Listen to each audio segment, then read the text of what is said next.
Right, ఏదైతే కేటీఆర్ లోపల SIT విచారణలో కొనసాగుతా ఉంది, లోపల కొన్ని గంటలకు సుమారుగా 10 గంటల నుంచి కూడా సిట్ విచారణ కొనసాగుతా ఉంది. ఈ నేపథ్యంలో పెద్ద ఎత్తున బీఆర్ఎస్ నేతలు కావచ్చు, అదేవిధంగా ఉస్మానియా యూనివర్సిటీ విద్యార్థులు కావచ్చు, అందరూ కూడా ఈ జూబ్లీస్ పిఎస్ని ఏదైతే సిట్ విచారణ జరుగుతూ ఉందో దాన్ని ముట్టడించే ప్రయత్నం చేస్తూ ఉన్నారు.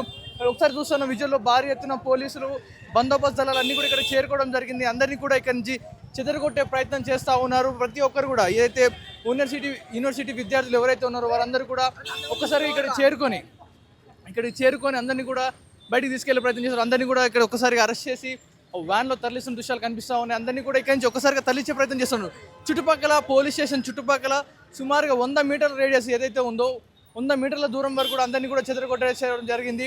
ఇటు జూబ్లీస్ పిఎస్కి, ఇటు పెద్దమ్మ తల్లి టెంపుల్ లైన్ కావచ్చు, ఇటు ఇవన్నీ రోడ్ నెంబర్ 16 కావచ్చు, ఇవన్నీ కూడా లైన్స్ అన్నీ కూడా పోలీసుల ఆధీనంలోకి తీసుకోవడం జరిగింది. అందరినీ కూడా ఇక్కడ నుంచి చెదరగొట్టడం జరిగింది. ఎక్కడ కూడా ఎవరిని నిలవనీయకుండా గతంలో హరీష్ రావు విచారణ జరిగే సమయంలో ఏదైతే గందరగోళ వాతావరణం ఎదుర్కొన్నారో అలాంటి సిచ్యువేషన్ ఈ టైంలో రాకుండా కూడా చుట్టూ కూడా అన్ని గల్లీలలో ఏదైతే పిఎస్కి వచ్చే మార్గాలు ఏవైతే ఉన్నాయో అన్ని మార్గాల్లో కూడా ఎవరిని రానియకుండా భారీ కట్టుదిట్టమైన ఏర్పాట్లు చేయడం జరిగింది. ఇప్పుడు చూస్తూ ఉన్నాం సుమారుగా ఉస్మానియా యూనివర్సిటీ విద్యార్థులందరినీ కూడా ఒక్కసారిగా వారు మాట్లాడేందుకు కొంచెం సమయం అయితే కేటాయించడం జరిగింది.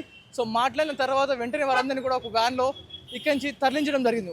చుట్టూ కూడా ఇక్కడ ఉన్న అందరినీ కూడా ఒకసారిగా ఒక యుద్ధ వాతావరణంలో కనపడతా ఉంది. అందరినీ కూడా ఒక అందరిగోళ వాతావరణం కనిపిస్తూ ఉంది. చుట్టూ జూబ్లీస్ ఒక ప్రశాంతంగా ఉన్న వాతావరణం కాస్త భారీ అల్లర్లతో ఒక్కసారిగా ఒక భారీ ట్రాఫిక్ జామ్తో పోలీసుల హడావిడితో నిండిపోయింది. చుట్టూ కూడా పోలీసులు బందోబస్తులు, మరో విధంగా ఇంకొక వైపు ఎటు చూసిన బీఆర్ఎస్ నేతలు కావచ్చు, ఇటు స్టూడెంట్స్ కావచ్చు, స్టూడెంట్ యూనియన్స్ కావచ్చు, అందరూ కూడా స్టేషన్కి చేరుకొని ఇంకెంతసేపు విచారిస్తారు అంటూ కూడా ప్రశ్నిస్తూ ఉన్నారు. కానీ భారీ బలగాలు పోలీసుల నడుమ ఈ కట్టుదిట్టమైన ఏర్పాట్లు చేయడం జరిగింది. చూస్తూ ఉన్నాం.